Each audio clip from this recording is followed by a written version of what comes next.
प्रमाणु, परम, महत्व, अंतः बराबर, परमाणु और परम महत्व पदार्थों पर्यंत।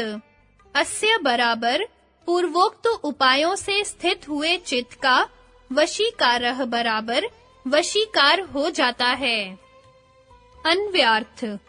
पूर्वोक्त उपायों से स्थित हुए चित्त का सूक्ष्म पदार्थों में परमाणु पर्यंत और महान पदार्थों में परम महान पर्यंत वशीकार हो जाता है। व्याख्या। जब ऊपर बतलाए हुए उपायों से चित्त में एकाग्र होने की योग्यता प्राप्त हो जाती है, तब वह पूर्णतया वश में हो जाता है और छोटे से छोटे तथा बड़े से बड़े विषय में बिना रुकावट के लगाया जा सकता है। फिर अन्य किसी उपाय की आवश्यकता नहीं रहती। सूक्ष्म विषयों की अवधि परमाणु है और बृहत विषयों की अवधि आकाश है। जब इन दोनों में चित्त स्थित हो जाता है, तब स्थिरता चित्त के वशीभूत हो जाती है, अर्थात इच्छानुसार चित्त को स्थिर किया जा सकता है। इस प्रकार दोनों कोटियों में जाते हुए चित्त का जो रुकावट का न होना है, वह चित्त का परम वशीकार कहलाता है।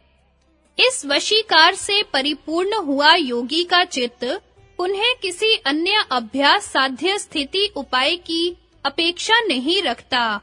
संगति। इस प्रकार इन उपायों द्वारा संस्कृत हुए चित्त की किस स्वरूप वाली, किस विषय वाली और कैसी समाप्ति होती है, यह बतलाते हैं। क्षीण वृत्तेः बराबर जिसकी राजस तामस वृत्तियां क्षीण हो गई है। अभिजातस्य मणेः इव बराबर उत्तम जाति स्फटिक मणि के समान। ग्रहित्र बराबर अस्मिता, ग्रहण बराबर इंद्रिये, ग्राह्येषु बराबर स्थूल भूत आदि पदार्थ तथा तन्मात्रा तक सूक्ष्म विषयों में तटस्थ बराबर एकाग्र स्थित होकर तदंजनता बराबर उन्हीं के स्वरूप को प्राप्त हो जाना। समाप्ति बराबर समाप्ति है। अन्व्यार्थ। राजस तामस वृत्ति रहित स्वच्छ चित्त की उत्तम जातीय मणि के समान ग्रहीता, ग्रहण, ग्राह्य में स्थित होकर उनके तन्मय हो जाना समाप्ति है। व्याख्या। यहाँ ऊपर बतलाए हुए उपायों से स्वच्छ हुए चित्त की उपमा अति निर्मल स्फटिक अर्थात विल्लोर से दी गई है। जिस प्रकार अति निर्मल स्फटिक के समान जैसी वस्तु नीली, पीली अथवा लाल वर्ण की रखी जाए तो वह वैसा ही प्रतीत होता है। इसी प्रकार चित्त की जब सब प्रकार की राजस, तामस वृत्तियां क्षीण हो जाती हैं, तब वह सत्व के प्रकाश और सात्विकता के बढ़ने से इतना स्वच्छ हो जाता है कि उसको जिस वस्तु में लगाएं, उसके तदाकार होकर उसको साक्षात करा देता है। चाहे वह ग्राह्य अर्थात स्थूल अथवा सूक्ष्म विषय हो, चाहे ग्रहण अर्थात इंद्रियां और अहंकार, और चाहे ग्रहित्र अर्थात अस्मिता हो। यह वस्तु का साक्षात कराना इस प्रकार होता है कि वह उस वस्तु के स्वरूप को धारण कर लेता है।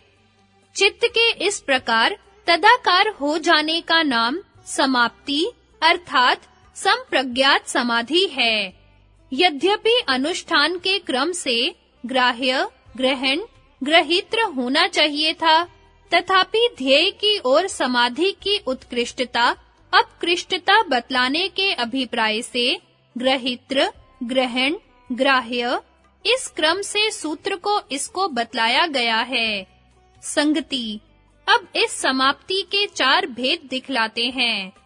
तत्र बराबर उन समाप्तियों में से शब्द अर्थ ज्ञान विकल्पई बराबर शब्द अर्थ और ज्ञान के विकल्पों से संकीर्णा बराबर मिली हुई सवितर्का समाप्ति बराबर सवितर्क समाप्ति है। तर्क शब्द का प्राचीन अर्थ शब्दमय चिंता है। वितर्क बराबर विशेष तर्क। जिस समाधि प्रज्ञा में वितर्क रहता है, वह सवितर्का समाप्ति है। अन्व्यार्थ। उन समाप्तियों में से शब्द, अर्थ और ज्ञान के विकल्पों से मिली हुई इन तीनों भिन्न-भिन्न पदार्थों का अभेद रूप से जिसमें भान होता है, सवितर्क समाप्ति होती है। व्याख्या। शब्द जो कर्णेंद्रिय से ग्रहण किया जा सके अथवा अर्थों के विशेष योजना रूप हो, जैसे गौ। अर्थ जाति आदि, जैसे गौ, 4 पाद, 2 सींग, सासना और पुच्छ वाला पशु विशेष। ज्ञान इन शब्द और अर्थ दोनों का प्रकाश करने वाली सत्व प्रधान बुद्धि वृत्ति, जो शब्द गौ और उसके अर्थ गौ को मिलाकर बतलाती है कि जो गौ शब्द है उसी का यह गौ पशु विशेष अर्थ है। ये तीनों भिन्न है, परंतु निरंतर अभ्यास के कारण मिले हुए प्रतीत होते हैं। जब गौ में चित्त को एकाग्र किया जाए, तब समाधिस्थ चित्त में गौ अर्थ, गौ शब्द और गौ ज्ञान के भेदों से वह मिला हुआ भासे, अर्थात जब इन तीनों में तदाकार रहे, तब उस समाप्ति को सवितर्क समाप्ति कहेंगे। इसी को सविकल्प भी कहते हैं, क्योंकि इसमें शब्द, अर्थ और ज्ञान इन तीनों का विकल्प बना रहता है। जब शब्द और ज्ञान का विकल्प जाता रहे और केवल गौ अर्थ ही चित्त में भासता रहे, तब वह निवितर्क समाप्ति कहलाती है। इसको विस्तार रूप से यूं समझना चाहिए कि गौ ऐसा कहने से गौ अर्थ, गौ शब्द और गौ ज्ञान तीनों अभिन्न भान होते हैं। इनमें यद्यपि उदात, अनुदात आदि धर्म वाला गौ शब्द भिन्न है, गौ शब्द का अर्थ सासना, श्रृंग, पुच्छ आदि धर्म वाला पशु विशेष भिन्न है, और गौ शब्द से जो ज्ञान होता है वह प्रकाश आदि धर्म वाला ज्ञान भी भिन्न है। इसी प्रकार घटपट आदि शब्द, अर्थ और ज्ञान भिन्न-भिन्न ही होते हैं, तथापि शब्द, अर्थ और ज्ञान का अभेद सा भान होता है। इसलिए असत्य अभेद विषयक होने से यह भान विकल्प रूप ही है। जैसे कि गौ यह शब्द है, यह एक विकल्प है।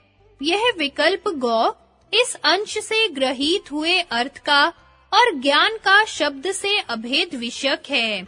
इसी प्रकार गौ यह अर्थ है, यह दूसरा विकल्प है।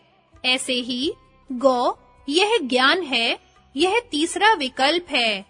यह विकल्प गौ इस अंश से ग्रहित हुए शब्द का और अर्थ का ज्ञान से अभेद विषयक है।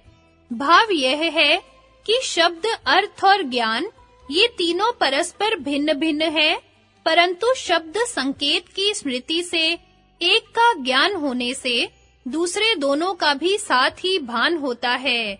इससे शब्द ज्ञान पूर्वक इस शब्द, अर्थ, ज्ञान के असत्य अभेद विषयक होने से यह ज्ञान विकल्प रूप है। इसलिए संकेत स्मृति पूर्वक स्थूलभूत अर्थ या भौतिक पदार्थ में समाहित योगी के जो शब्द, अर्थ और ज्ञान के विकल्प से मिश्रित समाधि होती है, वह सवितर्क समाप्ति है। और जब शब्द संकेत की स्मृति के परित्याग पूर्वक कार्य रूप आगम और अनुमान रूप विकल्प से रहित जिस समाधि अवस्था में स्थूलभूत या भौतिक रूप अर्थ मात्र का ही भान होता है, वह निवितर्क समाप्ति कहलाती है। संकेत स्मृति पूर्वक सवितर्क समाधि अवस्था में जो शब्द से और ज्ञान से मिश्रित स्थूलभूत अथवा भौतिक पदार्थों का प्रत्यक्ष ज्ञान होता है, उसको विकल्प होने से अप्रत्यक्ष ही कहना चाहिए, क्योंकि शब्द संकेत का स्मृति पूर्वक जो ज्ञान होता है वह विकल्प रूप ही होता है। संकेत स्मृति के परित्याग पूर्वक निवितर्क समाप्ति अवस्था में शब्द से और ज्ञान से रहित जो अर्थ मात्र का प्रत्यक्ष होता है, उसको पर प्रत्यक्ष कहते हैं। वह पर प्रत्यक्ष आगम ज्ञान का और अनुमान ज्ञान का बीज है, क्योंकि इस पर प्रत्यक्ष के बल से ही योगी जन उपदेश करते हैं और उपदिष्ट अर्थ का अनुमान द्वारा निश्चय कराते हैं। जैसे महर्षि कपिल, भगवान पतंजलि, याज्ञवल्क्य आदि योगीश्वरों ने उसी पर प्रत्यक्ष के बल से शब्द संकेत के बोधन द्वारा शास्त्र स्मृति आदि रूप प्रथम उपदेश दिया था। इसलिए महर्षि कपिल आदि योगी जनों का वह पर प्रत्यक्ष संकेत बोधन द्वारा आगम ज्ञान का और अनुमान ज्ञान का कारण है, अर्थात उस पर प्रत्यक्ष से आगम और अनुमान ज्ञान उत्पन्न होते हैं। आगम और अनुमान ज्ञान के पश्चात पर प्रत्यक्ष नहीं होता, किंतु उसके आश्रित आगम और अनुमान होता है। इसलिए योगी को निवितर्क समाधि से उत्पन्न हुआ पर प्रत्यक्ष ज्ञान दूसरे प्रमाणों से असंबद्ध होता है। संगति, इस निवितर्क समाप्ति का लक्षण अगले सूत्र में बतलाते हैं।